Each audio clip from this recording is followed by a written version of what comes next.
about is, what is Joe Biden chalking it up to? And he sent out this tweet, which, by the way, has 98,000 likes. And he said, you want to bring down inflation? Let's make sure the wealthiest corporations pay their fair share.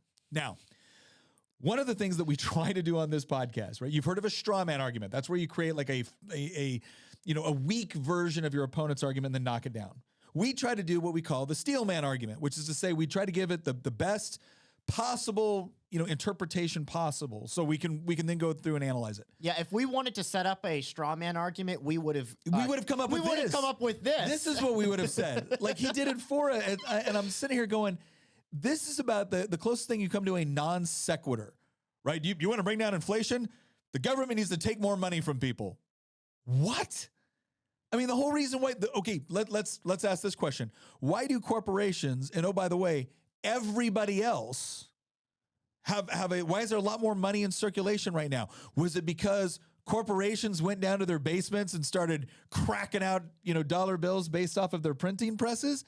No, it was because the government started doing that.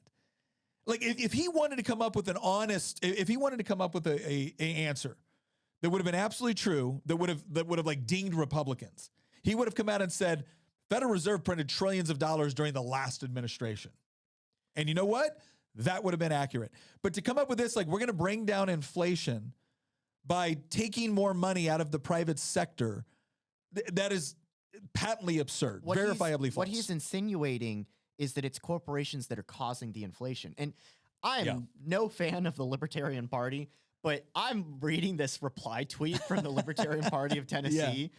And boy, do they hit the nail on the head right there. Among the wealthiest seems to be the Federal Reserve, which is the source of the inflation. Yeah, well, and that's a good point, because we can sit here all day long and talk about this as a non sequitur argument. It's ridiculous. It assumes things that aren't true, because again, what is inflation? Inflation is a monetary phenomenon. What it is the government prints out more fiat currency. They print out more money, right? Or at least that's the current inflation that we're experiencing. And then the individual value of each unit of currency, right? Each dollar has less value because there's more of them that were put into circulation, not as a result of increased wealth and productivity, but just because the government did it, right? They printed more money to pay. And what's fascinating about this is that when they first print all this money, it's not like you experience inflation overnight. No, the first people to get access to the money, banks, Wall Street, et cetera, they're still getting pretty much parity with the value of the money. Yeah, their purchasing price. It's the longer it's as it goes into circulation and you have more transactions, then all of a sudden the market responds to, there's a lot more people competing for these scarce resources, and we don't have an increase in resources, and so the price of everything has to go up. And so the overall purchasing power of your dollar goes down. So that's what we mean by inflation as a monetary phenomenon. But here's what's so fascinating, because when Libertarian Party of Tennessee, and again, I would say that both of us, I have a great respect for a lot of libertarian philosophy.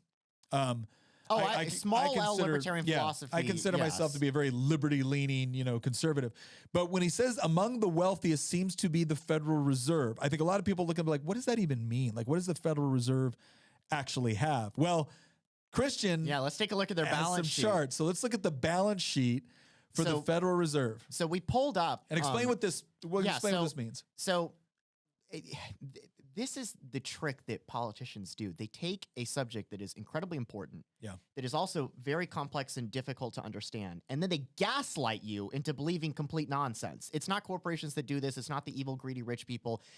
The source of this problem is the Federal Reserve, and we've got the charts to prove it. By the way, these resources, for those of you that are listening to this rather than watching this, what we're showing the audience here that's watching this is literally from the Federal Reserve's own websites.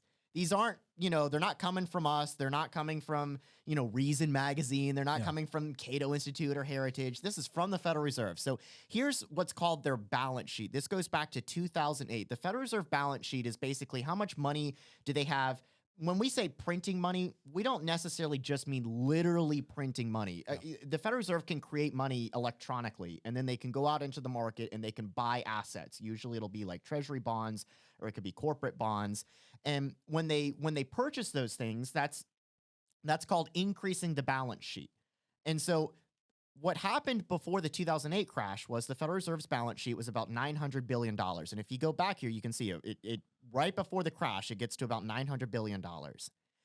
As you go forward through time, you can see the 2008 crash, it spikes up to $2 trillion. So what that is the Federal Reserve bought a bunch of assets to try to save the markets during the great crash in 2008. And then you had another round of what's called quantitative easing, which is basically, again, the Federal Reserve money printer running Burr and then them buying assets that happened during the Janet Yellen era at the very tail end of the Obama presidency. You're looking at like 2014, 15, 16. But then it levels off. And you see that near the end of the Obama administration, the beginning of the Trump administration, under Jerome Powell, the Federal Reserve is no longer buying any more money. Now, their balance sheet's still massive. It's $4 trillion, but it leveled off. And then in late 2017 and then throughout 2018, the Federal Reserve started to sell off those assets. And so not only were they not running the money printer anymore, they were trying to deleverage themselves, which meant that they were trying to return back to what we were at before the 2008 crash, which is the right thing to do. Yeah. And this, by the way, is where we are trying to point out that both sides are responsible for this, because we had a lot of Republicans, including Trump, I have to admit, that were mad that Jerome Powell was trying to deleverage, trying to raise interest rates in 2018, and admittedly trying to do the right thing. But it wasn't just Trump, it was many Republicans that did this. And Jerome Powell threw his hands up in the air and basically said, fine, I give up. And so you see this drop as he's trying to deleverage. This is the same time that he's raising interest rates, which are the two things that you needed to do in order to stop the bubble from forming, because there was already a bubble forming in 2018. And he stops at the end of 2018 after what's known as the Christmas crash. If you go back and you look at the stock market, you see this huge dip in December 2018, and that's this process happening. The market was freaking out. Jerome Powell throws his hands up in the air and says, I give up, and he stops. And then you see the money printer turns back on again a little bit. And then you had this thing that came out of China in December 2019, just over a year later, a little thing called COVID. Yeah. You might have heard of it. And lo and behold, the response from the Federal Reserve was something that we have never seen in the entire history of modern economics anywhere in the entire world, period. What happened was that the Federal Reserve's balance sheet went from $4.1 trillion on February 17th, 2020 to $7 trillion by May 25th, 2020. So you're looking at February to March, March to April, April to May. In 3 months, the Federal Reserve's balance sheet went from $4 trillion to $7 trillion. They injected $3 trillion into the economy in 3 months. That is more than the response to the 2008 crisis, where it went from $900 billion to $2 trillion. That's tremendously more. But it didn't stop there. The money printer kept going.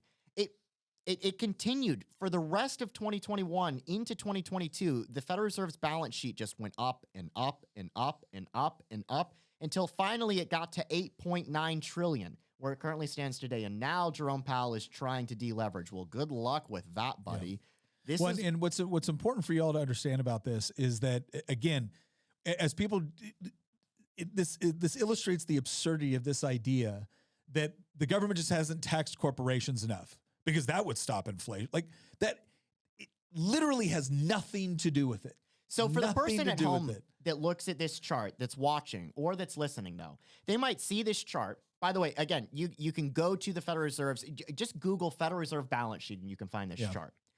If you look at this chart, though, you might think to yourself, okay, so what does this mean? I mean, so you're telling me that the Federal Reserve bought a whole bunch of stuff. They printed a whole bunch of money, went into the marketplace, bought a whole bunch of stuff. How does that cause inflation? So to show you the next chart that we've got, then this is a direct proof to it. The next chart that we're looking at, also from the Federal Reserve, is the average price of a home in the United States. It's actually the median price of a home in the United States. There's a difference, but this is going back to 2008. And if you look at 2020, by the way, the gray lines represent market crashes.